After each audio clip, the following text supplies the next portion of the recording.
My sister grabbed a cake knife at her own baby shower, aimed it at my pregnant stomach, and shouted, "This is my day." When I told her to relax, she snapped, "You stole my life and my baby's." I just looked at her. That was 9 months ago. Last week, police discovered a fully furnished nursery inside a storage unit with my twins' names painted on the walls. I was walking across the stage at Buffalo University, about to receive my degree, when I heard my sister scream at the top of her lungs. Melissa collapsed and started hyperventilating. The entire ceremony stopped. Paramedics rushed in. She had always craved attention. At my first piano recital when I was 12, she fainted in the front row. On prom night, when I was crowned queen, she staged a fake heart attack scare. Every major milestone somehow became about her. It wasn't until 3 years later, when I received the invitation to her baby shower, that I saw a chance to respond. My husband stood next to me when I opened it, and I immediately leaned closer to him. "We're trying for a baby," I whispered. "Really? I thought we were waiting." "We're trying now." The timing had to be exact. I had maybe 3 cycles to get pregnant for it to align. Her party was in 3 months. I needed results fast. First test, negative. I stared at the single line. Second month, negative again. Then I was lying in a dark room with gel on my stomach when the ultrasound technician went quiet and moved the wand carefully. "Congratulations. It's twins." I actually laughed. Over the next few months, I became Melissa's biggest supporter. I hyped up what she believed would be her defining moment. "You need a countdown on Instagram," I told her. "I'll design it." I posted daily updates, 5 months until my sister becomes a mom. I insisted on inviting everyone, promising gifts and attention. I knew I had made the right decision when she posted her baby name online, Delphine Aurora.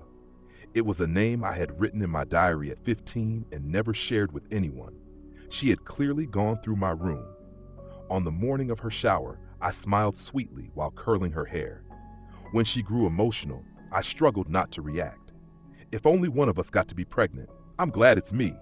Even Mom says it's better this way since I'm the prettier sister. The photos will actually be worth framing. I applied her lipstick carefully. "You deserve this." "No interruptions this time," she said. "This is my day." "Absolutely." The party was elaborate, balloons everywhere, a 3-tier cake. Even though everyone already knew from her post that she was having a girl, she insisted on a dramatic reveal again. I wore a loose dress, but my bump was visible if someone looked closely. At first, no one did, until Melissa pulled Mom aside. "Look at Sarah, she's gotten huge. If I didn't know better, I'd think she was the pregnant one." Mom laughed. "You've always been the thin one, honey, good for the pictures." When the countdown began, 3, 2, 1, pink confetti exploded into the air. "It's a girl!" Melissa shouted. Applause filled the room. Cameras flashed. I was ready to stand and make my announcement. But sudden morning sickness sent me running to the bathroom. When I returned, everyone looked concerned. "Sorry," I said, embarrassed. "It's the twins. 6 weeks in, and I can't keep anything down." Silence, then shock. "Twins?" Aunt Martha gasped. The crowd shifted toward me. Hands reached for my stomach. Questions came nonstop. "When did you find out? Do twins run in your family? Are they identical?" Melissa's face changed color as she began breathing heavily. "I can't breathe," she said, clutching her chest. "Someone help." But attention had already moved. Even her husband was asking me about double strollers. "Hello?" Melissa yelled. "I'm having a panic attack. This is my party." Mom looked irritated. "Melissa, not now. Sarah's having twins, on her first pregnancy." That's when she lost control. She grabbed the cake knife, and for a moment I thought things might turn violent. "This is my day," she screamed, mascara running. "Mine. I've been trying for 3 years." Ryan quickly twisted the knife from her hand. It hit the floor and slid under the dessert table. Melissa collapsed to her knees, crying loudly and accusing me of ruining everything. Guests recorded the scene on their phones. Mom rushed to comfort her, ignoring me completely. Ryan eventually helped Melissa into a chair. Daniel pulled me toward the door, pale and shaken, asking if I was okay and saying we should leave. That's when Mom stormed over and slapped me hard across the face, accusing me of being selfish and unable to let Melissa have one day. Daniel stepped between us and warned her to back off. Grace announced she would call 911 if anyone touched me again. Nathan pushed through the crowd, stunned. Melissa suddenly vomited onto the floor. Ryan said they needed to go to the hospital because she was having contractions from stress. Mom pointed at me and shouted that if Melissa lost her baby, it would be my fault. As they left, Melissa screamed that if she lost her child, she'd make sure I lost mine too. Multiple guests recorded the threat. Daniel and I sat in the car while he called 911 to report the assault and threat. Grace saved the videos. 2 officers arrived, took statements, photographed my swollen cheek, and advised us to file for a restraining order. 3 hours later, we were home. Daniel made chamomile tea while I tried to process everything. He suggested staying with his parents for safety. I refused to be pushed out of my own home. By morning, videos from the shower had gone viral with hashtags like baby shower meltdown. Comments flooded in, some criticizing Melissa and Mom, others blaming me for making an announcement at her party. At 7 a.m., the doorbell rang nonstop. Carol stood outside, crying and furious, pounding on the door and demanding I delete the videos. She accused me of ruining Melissa's life. Neighbors began watching. Daniel warned her he'd call police if she didn't leave. After 20 more minutes of yelling threats, she finally went. An hour later, Nathan called. Melissa was still hospitalized for blood pressure concerns. He asked for a family meeting to resolve things. I agreed, only if it was in public, and Daniel came with me. We set a date. The stress grew unbearable, so I scheduled an emergency OB/GYN visit. In the waiting room, women whispered. They had clearly seen the viral footage. Dr. Torres performed a full ultrasound. The twins were fine, but she warned that extreme stress was dangerous and prescribed mild anxiety medication. 2 days later, we met at a restaurant. Carol immediately demanded an apology, accusing me of planning everything. Melissa claimed I was jealous and couldn't stand that she was prettier and more loved. Ryan stayed mostly silent. Nathan tried to calm everyone. Then Melissa pulled out an envelope and slid it across the table. "I'm suing you for emotional distress and endangering my baby." Daniel calmly called his cousin Emma, a family lawyer. Melissa's confidence faded as he explained the situation to an attorney. We left with Carol still shouting behind us. That evening, Grace came over with wine for Daniel and ice cream for me. She showed us a folder of screenshots documenting years of Melissa's staged incidents, my graduation, college acceptance, engagement dinner, every event where she created emergencies to take attention. Grace had quietly gathered proof for years. A week after the shower, Emma reviewed the lawsuit paperwork and laughed at how baseless it was. She called it completely frivolous and legally weak.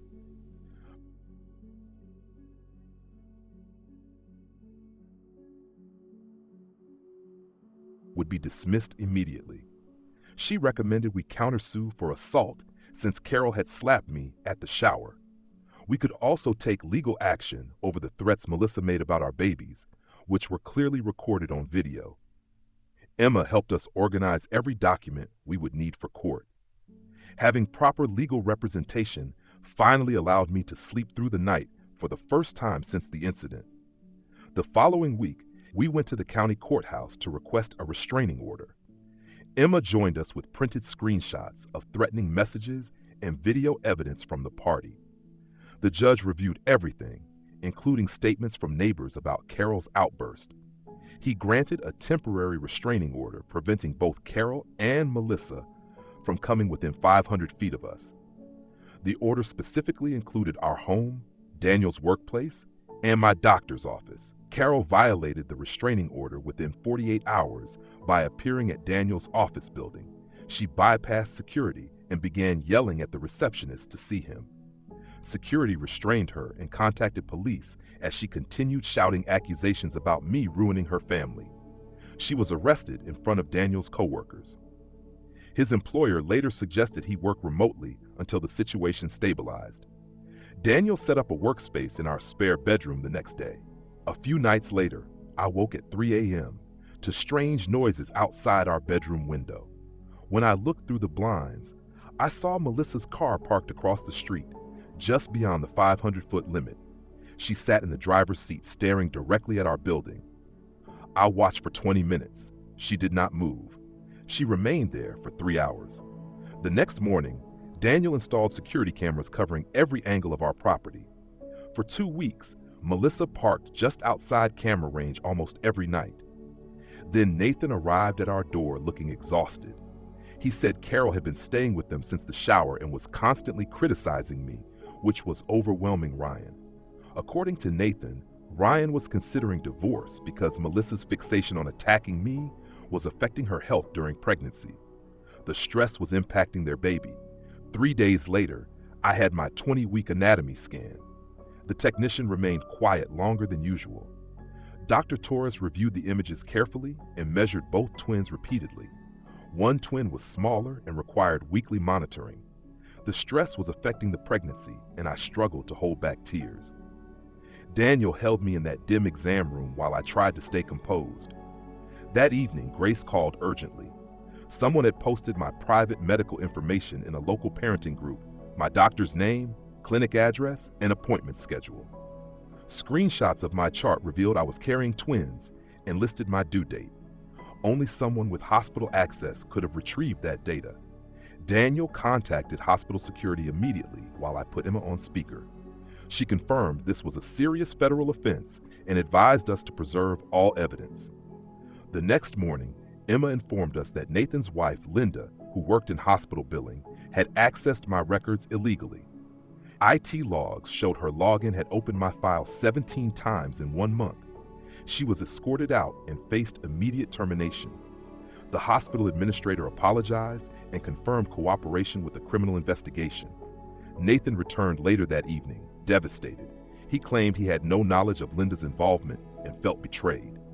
The next day, Ryan sent me a message apologizing for Melissa's behavior. He admitted she had kept a notebook since high school outlining ways to damage my life. He had discovered it hidden in their closet, filled with detailed plans. Concerned for his child, Ryan said he was consulting a custody attorney and offered to testify for us if necessary. 3 weeks after the shower, Melissa escalated matters online. She posted a fabricated story claiming I had been stalking her for months, including edited photos meant to suggest I followed her. She shared fake text messages portraying me as threatening her and her baby. Within hours, the post spread widely across local groups. Strangers began sending death threats through social media. Someone even shared our home address publicly. Daniel contacted the FBI regarding cyberstalking and threats. They confirmed they would investigate. Meanwhile, my blood pressure rose at every appointment. Dr. Torres placed me on modified bed rest and restricted me to medical visits only. The size difference between the twins continued to increase. Being confined at home while false narratives circulated online felt isolating and overwhelming. I questioned how Linda became involved. Whether Melissa persuaded her or Carol influenced her, the repeated record access suggested deliberate action. From bed, I watched hostile comments accumulate online. Grace captured screenshots of every post, threat, and false claim to support a defamation case. Daniel took leave from work to care for me full-time. He brought breakfast to bed and spoke softly to the twins each day, reassuring them they were loved. His steady presence kept me grounded. 2 days later, police arrived with updates. Linda was arrested for HIPAA violations and faced up to 10 years in federal prison. Investigators found she had sent Melissa copies of ultrasounds, blood test results, and appointment details for months. Nathan filed for divorce that same day.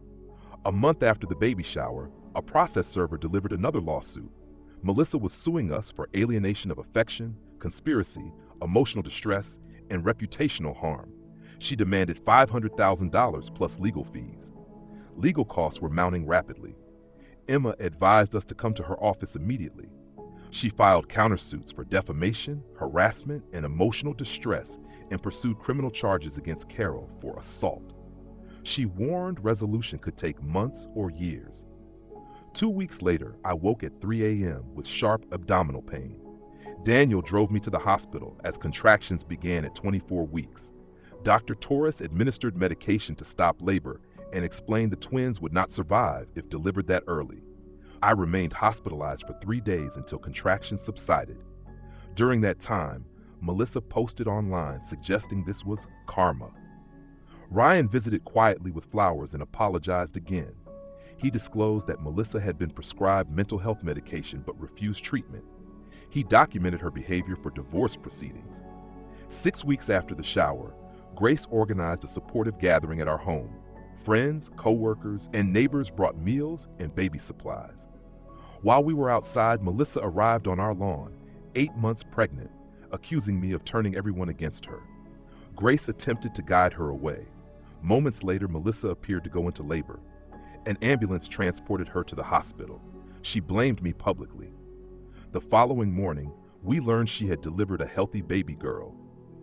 Despite everything, I felt relief for the child's safety. Carol later informed me that Melissa named the baby Delphina Aurora Sarah, adding my name deliberately.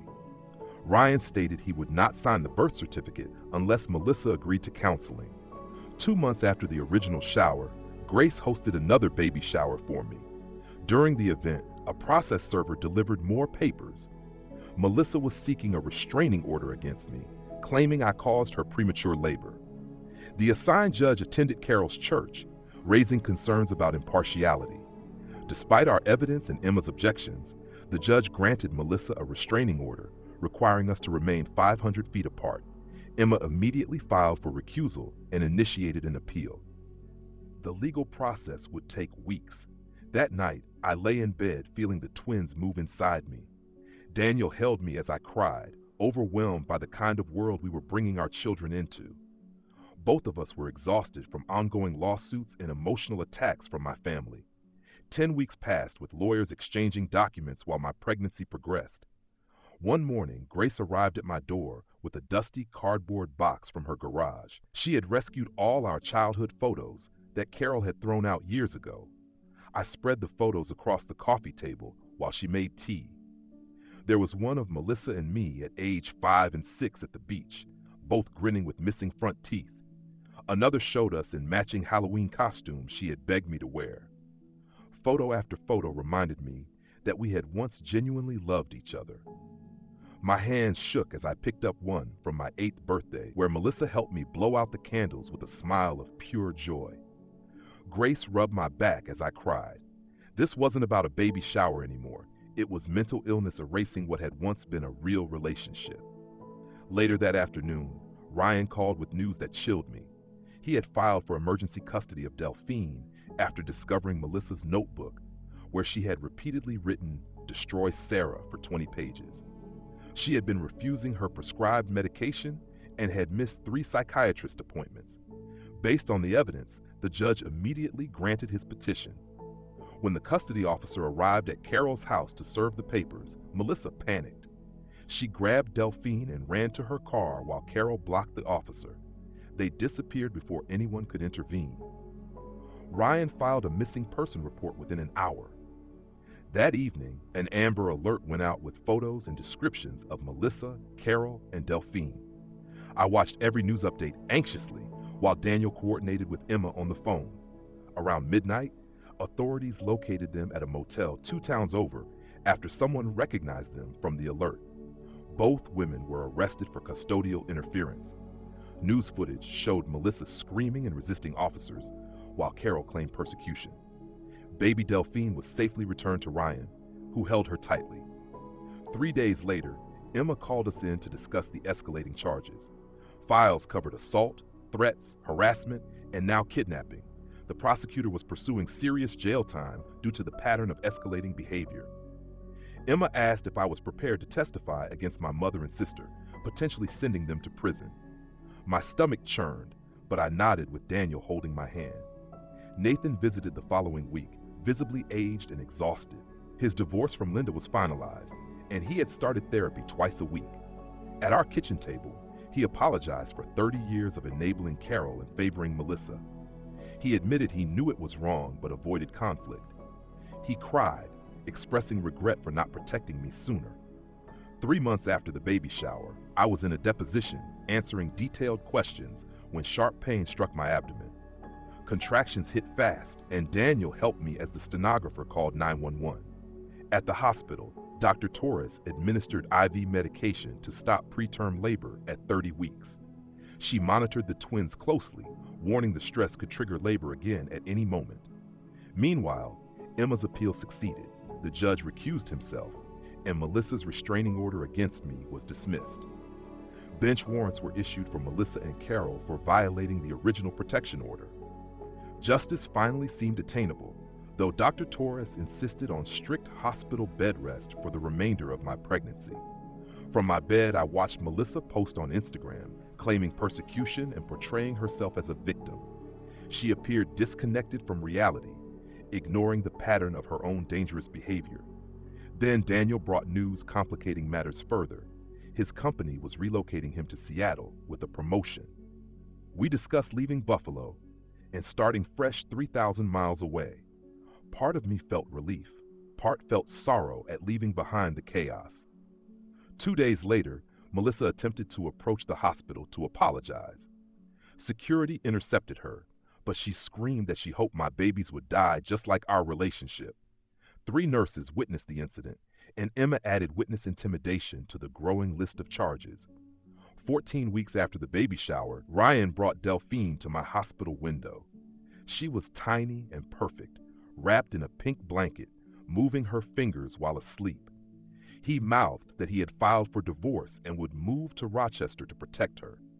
I pressed my hand to the glass, watching this innocent child who had no idea what her mother had done.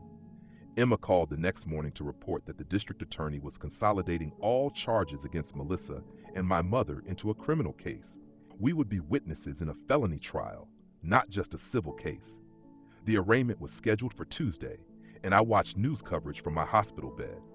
My mother stood in an orange jumpsuit beside Melissa when the judge read the charges. She collapsed during the hearing, suffering a massive heart attack. Nathan arrived at my room an hour later, exhausted from navigating the chaos. Mom remained in critical condition 2 floors below. After considering the risks, I insisted on visiting her with security present. In the hospital room, she admitted that she had been living through Melissa out of jealousy because I had succeeded without her help. Hearing her acknowledge it was surreal, though it didn't erase the harm. 2 weeks later, at 32 weeks pregnant, I watched a news segment titled "Buffalo Family Feud Turns Criminal" scroll across the screen. The story included photos from Melissa's Instagram. I realized my twins might someday find all this online. My stomach turned. The news anchor mentioned leaked psychiatric evaluation documents. Melissa had been diagnosed with narcissistic personality disorder and postpartum psychosis. Her defense team was already using the diagnosis to argue insanity during the incidents. Ryan informed me he was pursuing full custody of Delphine permanently. The following day, Grace hosted a small, private baby shower in my hospital room. Around 10 close friends joined us, enjoying cake and gifts. Daniel never left my side, planning our new life in Seattle. The twins' nursery was already prepared, with cribs assembled and walls painted soft yellow. Daniel whispered to my belly at night, describing parks, schools, and pediatricians. His presence became my anchor as the legal battles continued. 2 weeks later, Melissa escaped a psychiatric hold. News reports confirmed she had convinced an orderly she had a medical emergency and slipped out during a shift change. Security footage showed her stealing a kitchen knife and attempting to reach the maternity ward. She was stopped by 3 guards before reaching the locked doors. The floor went on lockdown for 2 hours, and police arrested her. The judge ordered her held without bail. 2 days later, the prosecutor called to fast-track the trial due to her high-risk pregnancy and the weapon incident. Emma arrived at my hospital room with evidence: videos from the baby shower, witness statements, and social media screenshots. Over 3 hours, she reviewed every moment Melissa had sabotaged significant events from my childhood onward. The next afternoon, Ryan visited with Delphine in a tiny pink duck-patterned dress, showing me photos and updates from their new life. After about 10 minutes of small talk, Ryan asked if Daniel and I would be Delphine's godparents in case anything ever happened to him. He explained that despite all the chaos, he wanted his daughter to know her cousins from birth and have family who truly cared. Daniel squeezed my hand, and we both said yes, though my chest tightened thinking about how fractured everything had become. 3 days later, Dr. Torres came during morning rounds and circled a date on my wall calendar. She explained that 34 weeks was the safest point to deliver the twins given all the stress, and that they were large enough to thrive.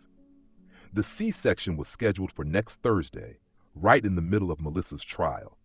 I spent the night staring at that red circle, feeling like the universe had a cruel sense of timing. On the morning of my testimony, Emma set up video equipment in my hospital room while a nurse checked my blood pressure every 10 minutes. The judge appeared first on the laptop, followed by the jury, then the defense table, where Melissa sat in an orange jumpsuit staring ahead. Emma warned me not to look at her, but I couldn't help it. Her lips moved as if talking to herself. The prosecutor asked me to recount the baby shower incident. I described everything, from the cake knife and vomiting to her screaming about it being her day. He then asked about our childhood, and I detailed every recital, graduation, birthday, and achievement she had sabotaged with fake emergencies or dramatic scenes. The jury exchanged glances, and one woman had her hand over her mouth. When the pregnancy announcement came up, Melissa looked up, and our eyes met briefly before she returned to muttering. That evening, Nathan visited with a box of old VHS tapes he had converted to digital. We watched videos of Melissa and me as children, playing dress-up, tea parties, learning to ride bikes. Daniel held me as I cried, mourning the sister I had lost to jealousy and mental illness. 2 days later, Mom testified, and Emma texted me updates. Mom admitted to hitting me at the shower and favoring Melissa because she was prettier and more outgoing. When presented with a timeline of Melissa's disruptions, even she admitted it looked planned. Mom pleaded for treatment over prison, claiming Melissa was sick, not evil. The prosecutor countered that understanding right from wrong meant Melissa was accountable for her choices. The next morning, the jury watched the baby shower videos. Emma noted several viewers looked visibly disturbed. Melissa's knife incident highlighted that she could plan and manipulate, yet lose control entirely. When the footage showed her screaming, she suddenly stood in court, yelling that I had doctored it. Bailiffs had to remove her while she continued claiming I paid someone to edit the videos. That afternoon, Grace visited with small outfits, soft blankets, and a photo album of our pregnancy. She collected messages from friends and nurses, reminding me how much love awaited the twins despite the chaos. The following day, Ryan testified, presenting a cardboard box containing a notebook titled Operation Destroy Sarah, filled with entries dating back to high school, detailing plans to ruin my prom, college celebrations, engagement party, and more. Some pages even had drawings of me crying. Even Mom appeared shocked as courtroom screens displayed close-ups. Ryan's voice cracked as he read passages describing attempts to sabotage my wedding. During testimony about the baby shower, Melissa screamed that the baby wasn't his and threatened everyone involved. Bailiffs removed her as she continued making threats.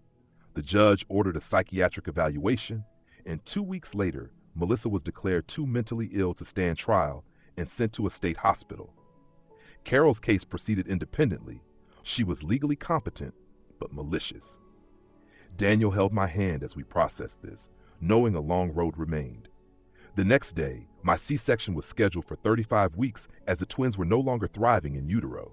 The night before, Daniel and I lay together, discussing raising our babies away from family chaos, promising them normal, loving childhoods. Surgery the next morning went smoothly. At 7:23 a.m., our son was born at 3 pounds, crying loudly. A minute later, our daughter arrived, smaller but strong. Daniel cried as he held them for the first time. Through the recovery room window, Nathan watched, tears running down his face, finally experiencing grandfatherhood. The twins went to NICU for monitoring. 3 days later, Nathan updated us on Carol's trial. She was convicted of assault and harassment, but received 2 years probation and mandatory therapy, with a court order barring contact unless initiated by us. A week later, Emma brought mail from the NICU. It was from Melissa's psychiatric facility. She had apologized, but also announced she was pregnant again with Ryan's child from before their separation. Ryan arrived devastated, realizing he'd remained tied to Melissa through 2 children. The twins stayed in NICU for 3 weeks, gaining strength while Grace updated us on our Seattle home and nursery. Emma ensured all legal protections were transferred to Washington, preventing Melissa from following us.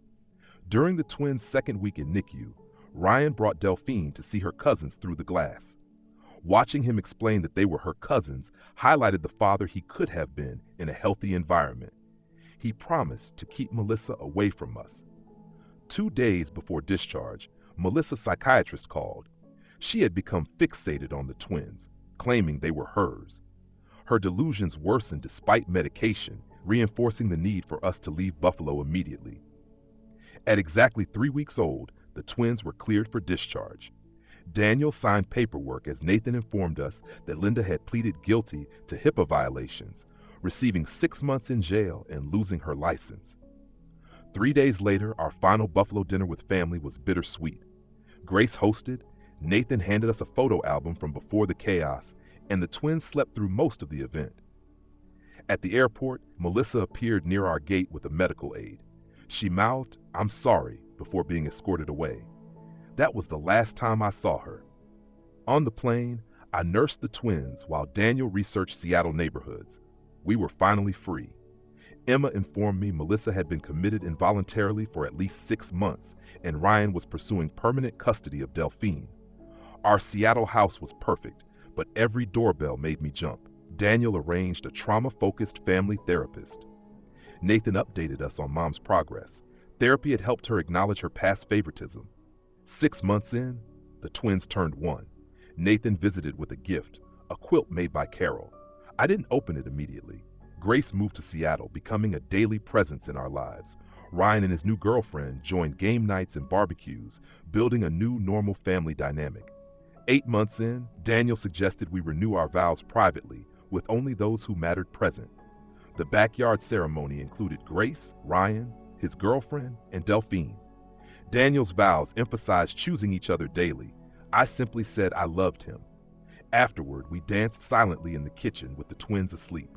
9 months after leaving Buffalo, Melissa's treatment facility reported progress and offered supervised video contact. The letter went into the filing cabinet, unread for now. The twins took their first steps together, wobbling into each other's arms with giggles.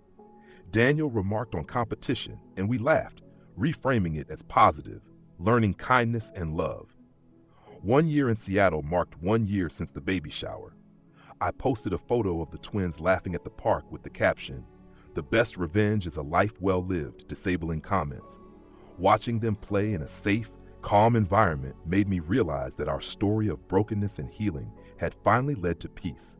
The twins would one day understand the family history, but today their world was small, safe, and full of love.